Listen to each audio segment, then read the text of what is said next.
Hello, world of YouTube. Dano here, yet again. No Luke. Luke is a bit of a busy beaver these days, and it seems like this little book review hobby just isn't fitting the cut for Luke's schedule. So, just gonna be me for I guess the foreseeable future. We'll see. Maybe he'll come back around, but till then, I get to just read whatever I want. So there's my boon there. I can just this is my shit now. I get to do what I want. So this is gonna be a quick summary slash review of Going Postal by Terry Pratchett. I'm trying to remember what number Discworld novel is. 30 something ish Discworld novel. 33rd Discworld novel. I've read a bunch of Discworld already. I think this is the 13th Discworld book I've read. This book's great. I'm giving it a solid 7.5 out of 10. I think it definitely benefits from reading previous installments, but all the Discworld books can pretty much be read on their own. It's just you'll miss little Easter eggs here and there, but yeah, I don't think I can give a Discworld book lower than a 7 usually, just because they're so funny. They have so much charm and wit that it really doesn't even matter what's going on. It's just every other line is just a crazy, cracked up joke that only Terry Pratchett could come up with. So I guess we'll start with some of the characters. So Moist von Lipwig is the main character of this story, and one of the stronger main characters of the Discworld, I would say. Like, Rincewind is kind of boring. The witches are pretty awesome, but the best two, I think, are Sam Vimes and Moist. I also want to say his name is fucking terrible, too, and that's part of the charm, because he's a con man. He's about to be hanged, but instead of following through, Lord Vetinari, who I think this is his best appearance, he gives him the opportunity to run the postal service, revamp the postal service instead of, just dying. So who wouldn't pick that? I think this is actually like the best book for Lord Vetinari. He gets so much development in the sense that he's always the same. He's just this Machiavellian overlord that's running the city of Ankh-Morpork. But he's not a tyrant, but he postures himself that way, and he's always thinking about the good of the city at the end of the day. But he just does it in the most, like, puppet master type way. But he's the best. So we have Moist, who's like this con man who's kind of trying to go clean. But he keeps defaulting to old habits. Like, he gets this job as the postmaster, and he decides, I'm just gonna gun it because he has a bunch of money like hidden away. But then we have Mr. Pump, who is his parole officer, and he's a golem. Golems in this story, and I guess in most stories, they don't need air, they don't need food, they don't need sleep, they just run. They're essentially physical AIs that just run around, and just you give them an order and they do it. So he can't run away because Mr. Pump will just follow him anywhere. He can walk under the ocean floor. Lava can't melt him, so he really doesn't have a way to get away from Mr. Pump. But over the course of the story, they kind of have this really endearing relationship because the golem gets like kind of attached to him, to Moist, but it says a lot about like humanity. This almost feels like a companion piece to Feet of Clay, which is another Discworld book that the whole book is pretty much about golems and like what it means to be alive. Has a lot to do with like like heavy topics like slavery, AI, what it means to be human, like how should we treat others. It's very deep stuff. So Mr. Pump is like a really big part of this story, and he's probably the best part other than Vetinari. And then we have like, I will say the weakest part of this book is most of the supporting characters are not that memorable. Particularly Grote and Stanley, who are the two guys that work at the post office before Moist gets there. And it's very much like the City Watch with Sam Vime has, Sergeant Colin and Nobbs, except they're really funny. Grote and Stanley are really, they're just dorks, right? And they don't have anything like really that stands out about them that makes them memorable. Particularly Grote. He's kind of just this old postman who has been in the post office family for like generations. All his grandparents did it, but because it's just in such decay, he's just let it like get to the point where the whole place is just full of letters, and Moist just comes in and has to start delivering them. But Grote just doesn't. He doesn't add much to the story. Stanley is more adorable. He has like he's obsessed with pins, and that slowly switches to a stamp obsession once Moist starts getting the gears going. I just think they're not like for being like the two main supporting characters. There's not really much that stands out about them. The love interest, though, Adorabelle Dreamheart, just the most brutal name because she's just like the sharpest woman on the planet, like a tsundere from like anime. And she just completely sees through Moist's bullshit because Moist, his biggest like skill is he's a people person. He's really good at just convincing people of anything, which is how he's been able to con people out of so much. But she sees right through him, and that actually is what makes him attracted to her, and kind of her attracted to him, and they have this like really toxic, aggressive relationship at first, and it kind of just grows into some real shit.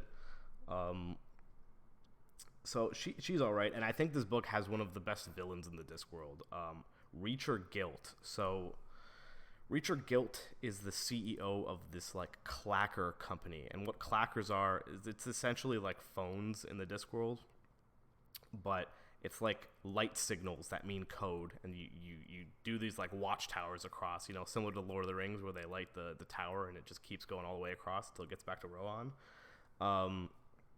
So it's just these signals, and it's a fast way for people to send messages, and it's revolutionary technology.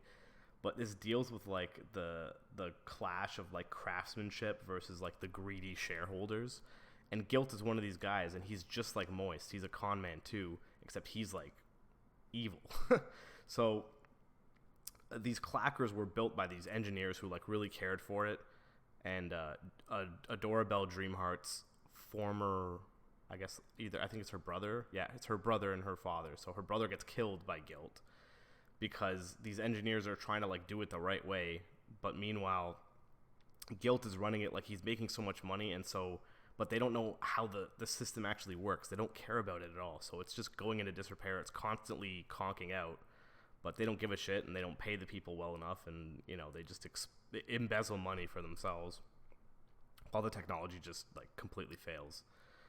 And yeah, there's a lot to say with like the greed of the upper echelon of the corporate world and how it clashes with the people who actually care about the product. And yeah, so Moist and Guilt are essentially the same guy because they're both con men, but Moist has always said that he doesn't hurt anyone. He's like, I don't believe in violence, whereas Guilt will consciously kill you if you get in his way. But Moist does hurt people. He just thinks that because he doesn't see the effects of his actions that it's not really real. And that's illustrated to him by Mr. Pump. By the way, he's called Mr. Pump because he was pumping water, like pumping a lake full of water for like hundreds of years. And that's all he did was pump. And that's why they call him Mr. Pump. All the golems have names for basically what their jobs are because they take pride in it because it's their only thing. They just follow orders. But yeah, Mr. Pump illustrates it to him where he's like, no, you have killed people.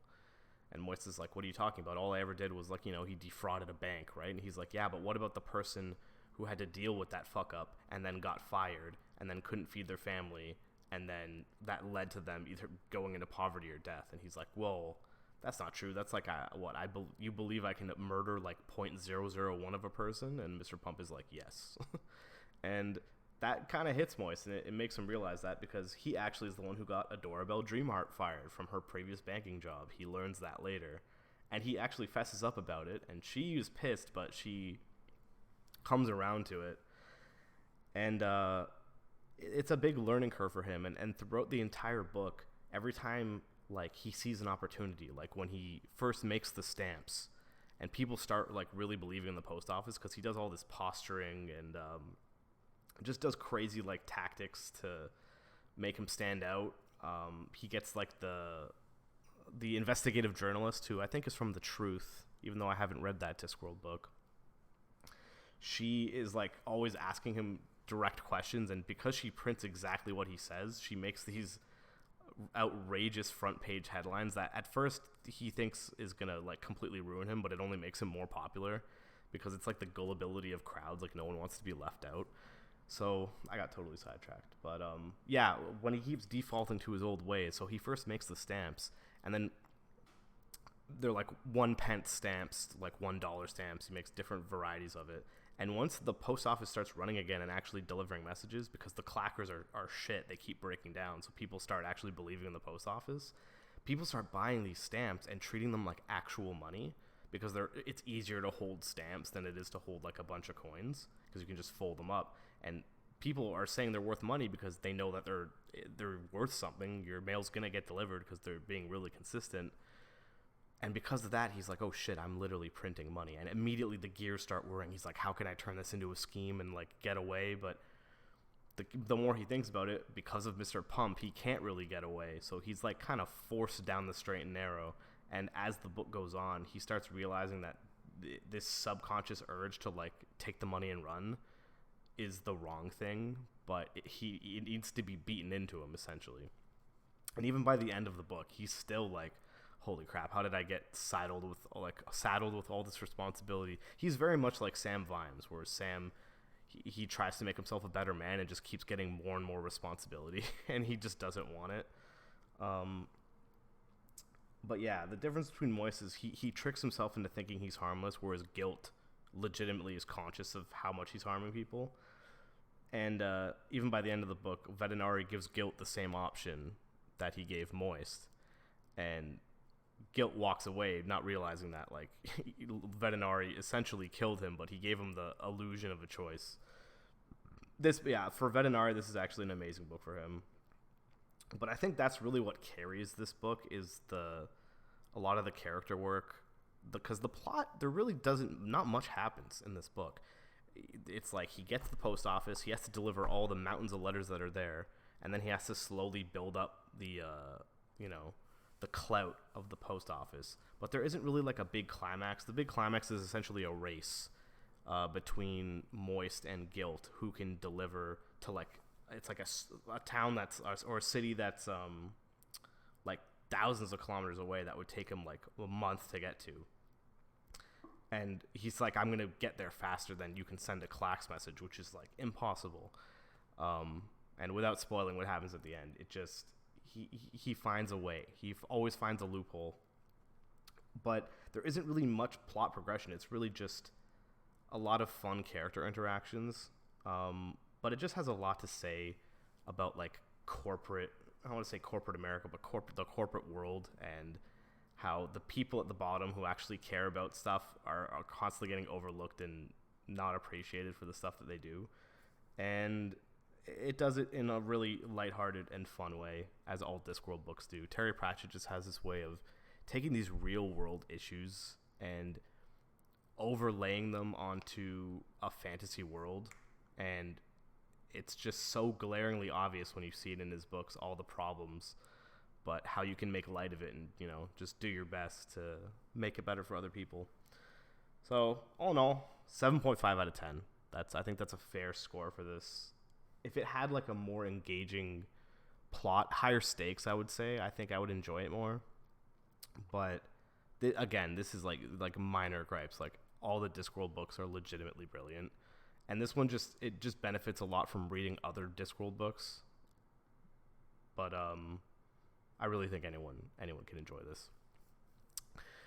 So going forward, currently my next book, well, I should say I'm a big Brandon Sanderson guy, so I've been moving through the Stormlight Archive.